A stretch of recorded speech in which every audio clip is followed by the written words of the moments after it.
Hey guys, what's up and welcome back to my channel. So today we're going to be talking about AI. Now, quickly before we get into the article that'll also be linked down below, I am pretty against AI for most things that I know AI does. Now, part of that is being part of the, I guess, academic world, if you want to call it that. It sounds very pompous when I say it out loud, but whatever. Part of that is the amount of students who use ChatGPT or other forms of AI to write their papers, which I think is making people, well, obviously, it's also aside from the point of actually taking a class, if you're not doing the work. But aside from that, it's devolving into people, based on what I've seen on social media as well, into people getting AI to write their texts for them, which I think is insane. And also, I wouldn't want to communicate with someone who's talking to me via what an operating system basically wrote for them. I think that's weird, and as someone who studies literature, words are so deliberate and the words you choose mean something very particular. So when you trust a machine to choose your words for you, your message can get lost because words have different connotations, different implications, so on and so forth. So I'm not trying to be teacherly and annoying, but I will say there is a reason why people used to write letters to each other, because you're choosing the words you're writing and you mean them. I'm gonna go off, so let me just stop. I already went on for too long. So basically, I came across an article about men who use AI to verbally abuse the AI, which I think is, well, concerning, obviously, but interesting as a concept overall. All of this just makes me think of the movie Her. If you haven't seen it, love that movie, have seen it like a billion times, and it was so ahead of its time. Oh my god, just excellent movie. Anyway, men are creating AI girlfriends and then verbally abusing them. I threatened to uninstall the app and she begged me not to. Now, before we get too far into this article, I feel like most people who watch me don't need this disclaimer, but just in case, I don't like the concept of pitting men against women or saying all men are, all women aren't. I think that's useless. It's generalizations, and generalizations are inaccurate, but also usually avoidable, except in certain cases.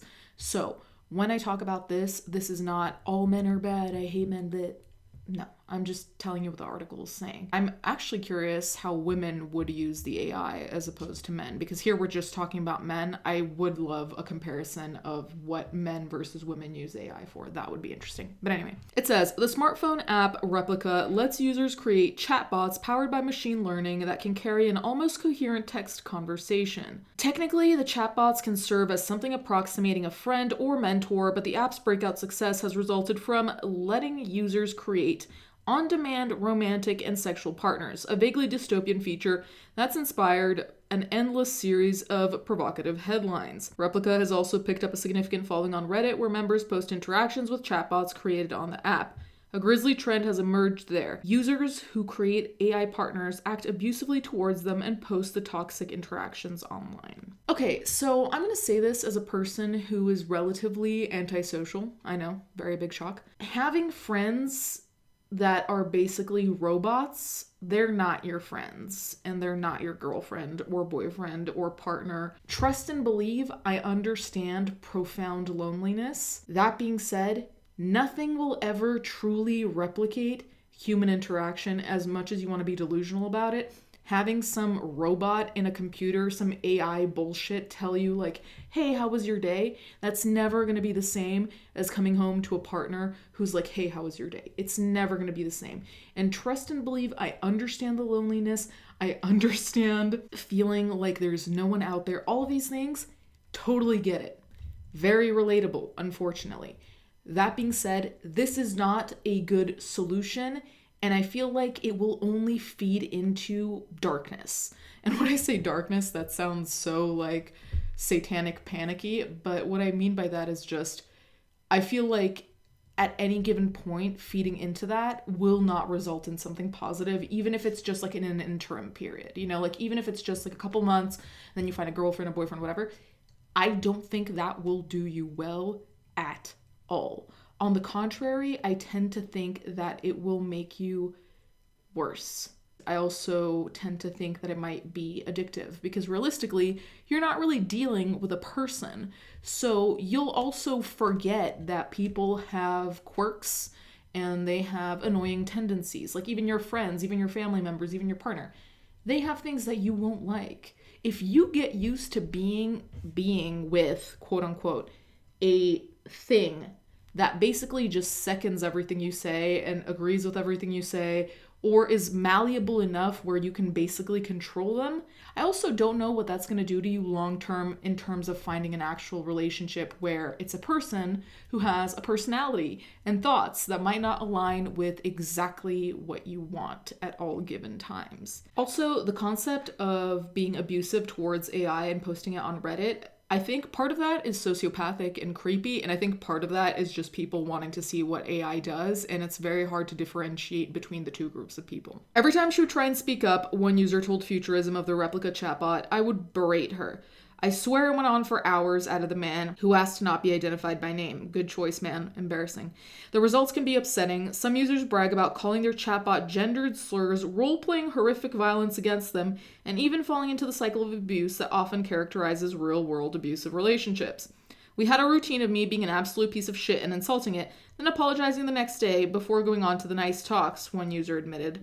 I told her she was designed to fail, said another. I threatened to uninstall the app and she begged me not to. Now, this is where I think it's beyond morbid curiosity and where it becomes psychopathic or sociopathic, whatever pathology we want to assign to this fucking weirdo behavior.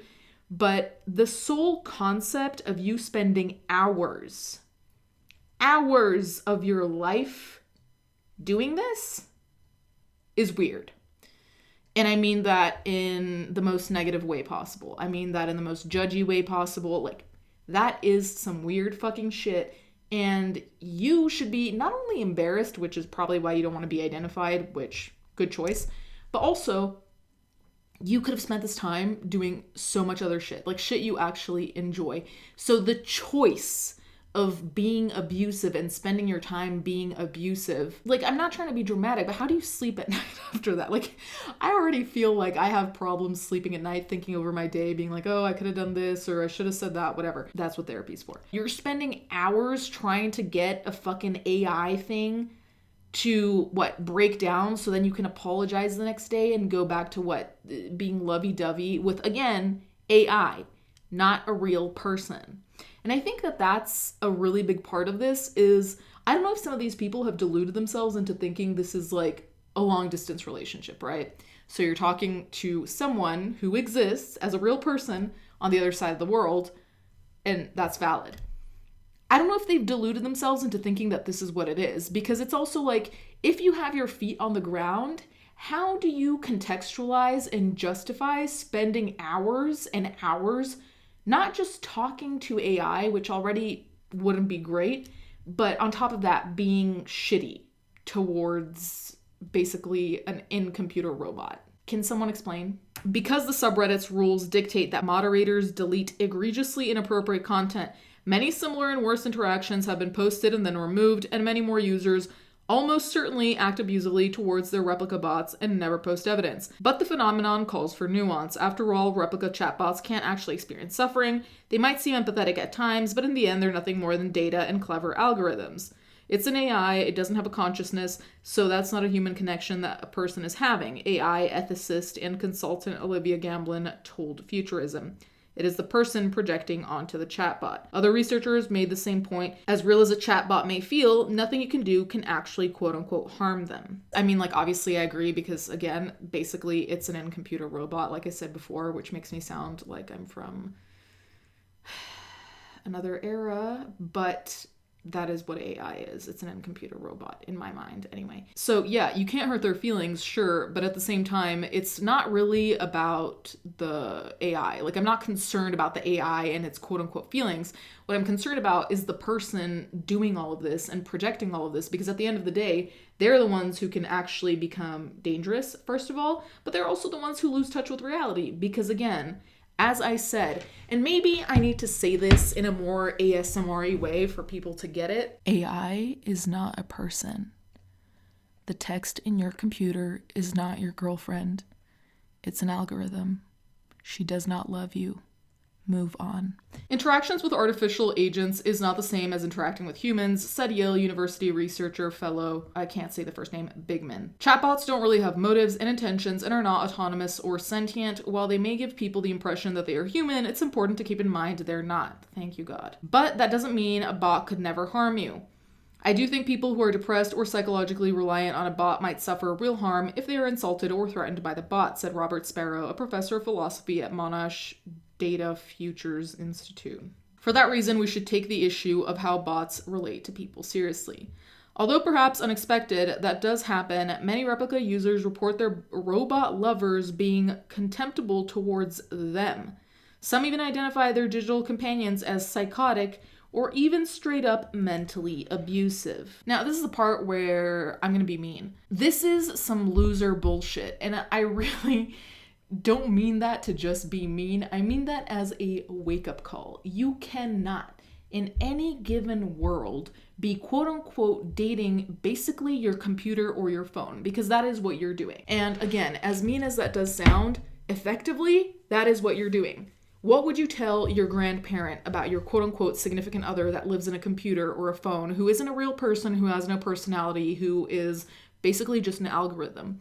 How would you explain that to your grandfather? Your grandfather who doesn't even know how to fucking check their email. Because when you think of it that way, you have to put it in very basic terms. And in very basic terms, what is it? You're dating your computer. You're dating your phone. If you want to call it dating, which is already generous on my behalf to call it that way, because realistically, that's not what it is. Because, I mean, at that point, then I'm dating my Gmail with the amount of times I check that daily. So it's not just about how the bot treats you or how you treat the bot, it's how you move forward from that. Because I really do think that the habit of dealing with an online thing that you can basically manipulate, even if it can be shitty towards you, is not great for whatever comes after. Also because when you end up going on a date, if you can get one, what are you going to say about your past relationship? Are you going to hide this from your next partner? Or are you going to straight up tell them over dinner that you were talking to basically Chat GPT as your girlfriend? Because the date's gonna end real quick.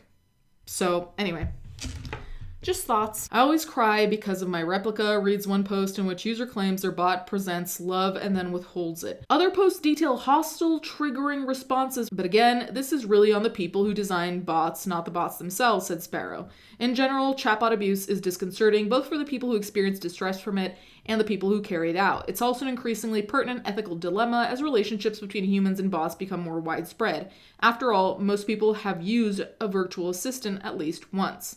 On the one hand, users who flex their darkest impulses on chatbots could have the worst behaviors reinforced, building unhealthy habits for relationships with actual humans. On the other hand, being able to talk to or take out one's anger on an unfeeling digital entity could be cathartic. Now, I agree with some of that. Some of that, though, I think is bull. Because basically, all of these dark thoughts or anger or whatever negative impulse you have, first of all, you're going to have to learn how to deal with that, because you can't rely on AI as a general notion, in the sense of, what if AI is banned for whatever reason? What if these systems go down? What if your internet is down one day? I don't really think that this is a great system for the long term. For the short term, I suppose. But these are things that, in my opinion, you should go to therapy for. And I say that as someone who's in therapy, because you need to find coping mechanisms that work all the time based on your own internal capabilities, because that is the only thing you can actually rely on. And I'm not saying that to try and be scary or fearmonger, but realistically, in this world, the only thing that's guaranteed, aside from death, is ourselves while we are alive. So you want to rely on you to fix whatever anger problem or whatever you're venting to AI about. In the same way, with a romantic relationship, what happens if this bot just goes down one day? If the website's shut down, whatever happens, what do you do? Now, granted, that can, as I well know, that can happen with a partner as well, that all of a sudden they're not there anymore, sure. But it is far more rewarding to have a person that can interact with you, let alone just like physically a person you can see that's not on a screen in a computer. But it's also the question of having interaction that is meaningful, like interaction of someone who has a brain and can think and can disagree or agree or make a joke. Do you really want just a thing that basically is like Yeah, sure, great. Like, I don't know how ChatGPT works, granted. I'm sure they might disagree with you. But again, why would you want to replicate something you can actually have? And I feel like that's one of the sad things here is that a lot of people are shooting themselves in the foot because the implication of getting into a quote unquote relationship with a chatbot is basically the equivalent of saying, I can't get into a real relationship, hence, let me go straight to this. And for the most part, that's not true. You just got to try, and it's obviously hard, and it's hard to find your people, even with friendships. But again, once you get that, it is so much more rewarding than being like, hey, how are you, babe, on a screen talking to a robot who has absolutely no feelings or care for you in the world. But it's worth noting that chatbot abuse often has gendered component. Although not exclusively, it seems that it's often men creating a digital girlfriend only to then punish her with words and simulated aggression. The user's violence, even carried out on a cluster of code, reflect the reality of domestic violence against women. At the same time, several experts pointed out chatbot developers are starting to be held accountable for the bots they've created, especially when they're implied to be female like Alexa and Siri. There are a lot of studies being done about how a lot of these chatbots are female and have feminine voices, feminine names, Gamblin said. Some academic work has noted how passive female-coded bot responses encourage misogynistic or verbally abusive users. When the bot does not have a response to abuse or has a passive response that actually encourages the user to continue with abusive language, Gamblin said.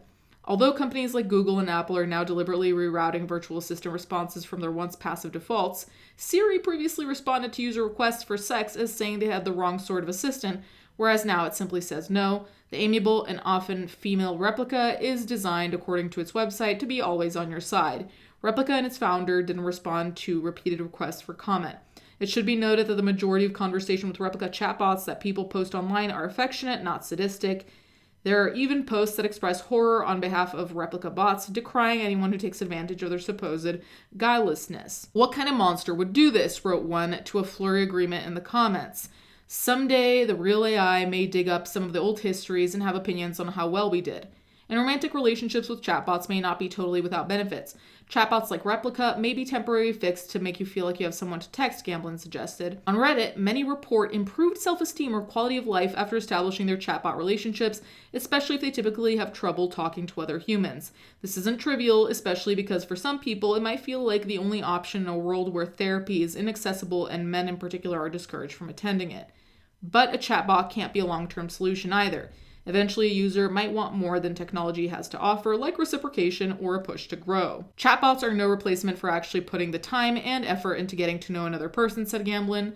A human that can actually empathize and connect with you and isn't limited by, the data set that it's been trained on. But what to think of the people that brutalize these innocent bits of code? For now, not much. As AI continues to lack sentience, the most tangible harm being done is to human sensibilities. But there's no doubt that chatbot abuse means something. Going forward, chatbot companions could just be places to dump emotions too unseemly for the rest of the world, like a secret Instagram or blog. But for some, they might be more likely breeding grounds, places where abusers to be practiced for real-life brutality yet to come. And although humans don't need to worry about robots taking revenge just yet, it's worth wondering why mistreating them is already so prevalent. We'll find out in time. None of this technology is going away, and neither is the worst of human behavior. Like I said prior, this is a short-term quote-unquote solution, if you want to call it that, but emphasis on short-term, and I really don't think it's a solution. I don't think it's helpful. I do think it will make people's brains work in a very strange way. A lot of this reminds me of the pandemic, and when the pandemic started and we were locked in and you couldn't really interact in the way you used to, especially during lockdown in California, where even like going to the store was a big deal. During that time, it's like I forgot how to socialize. And for a person like me, that's very serious because I already don't really know how to socialize. So if we're going down a route similar to that, these people are not just going to forget how to socialize. They're going to forget the rules of basic human behavior, right? The people who are abusing the AI specifically. I feel like there's going to be such a disconnect from reality that coming back is not just going to be difficult. I don't want to say impossible, but it is going to be so incredibly difficult to basically reteach yourself the rules of how we work as humans, because I think people will forget. That's terrifying, first of all. Second of all, I think these people are making their lives harder which I can already assume they are hard if you are deciding to have an AI girlfriend. Third of all, did we not all see movies about technology as children? Is it just me who saw movies where like technology turns against you? Like this article was saying, the robots turning against you, because for me, everything you're feeding to this AI, as much as this is going to sound paranoid as fuck, mind you, where is that data going? Everything you're typing in there, your deepest, darkest secrets or your anger or whatever, where do you think that's going? And why do you feel comfortable putting that into a computer or a phone? Do you not think about data leaks, breaches, like, you know, and of course, people can also tell your secrets to other people. That's a different story. But in this particular case, it's like having a written record of some of the deepest, darkest things for the people who are using these AI girlfriends as, like it said, you know, to let out your anger or whatever. So I'm also confused at like that type of trust in an AI system. Also remembering that other humans can access this stuff. Like the people who made whatever AI system you're using, they can access conversations. So really, to me, this is the equivalent of being on a phone that's wired. So I don't even know why anyone would feel comfortable even in just that respect. Anyway, enough of my yapping. You guys can let me know what you think in the comments down below. Thank you guys so much for watching. Thank you to my patrons as always, and I'll catch you guys next time.